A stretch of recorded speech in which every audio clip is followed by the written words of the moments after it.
KTR ACB కేసులో court తీర్పును స్వాగతిస్తున్నాం.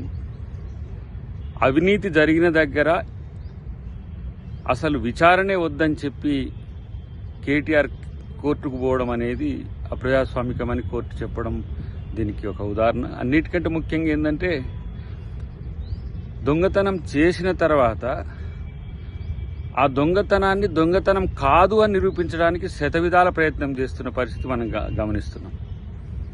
ఈరోజు మానవ హక్కుల కోసం పోరాటాలు చేసేటోళ్లకు కోర్టులు బాసటగా ఉంటాయి తప్పితే, దొంగల హక్కుల కోసం పోరాటము, దోపిడీదారుల హక్కుల కోసం పోరాటం చేసేటోళ్లకు కోర్టులు, చట్టాలు సపోర్ట్ చెయ్యవనే విషయం కేటీఆర్ తెలుసుకుంటే మంచిది.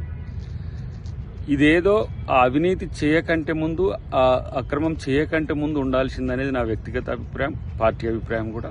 ఇలా ప్రభుత్వం ప్రజల ఆస్తులకు రక్షణగా ఉండాల్సింది పోయి, మీకు ఇచ్చిన అధికారాన్ని దుర్వినియోగం చేయడమే కాకుండా ఇష్టానుసారంగా నిధులను ఇతరులకు, ప్రైవేటు వ్యక్తులకు తరలించడం అనేది ఆర్థిక నేరం.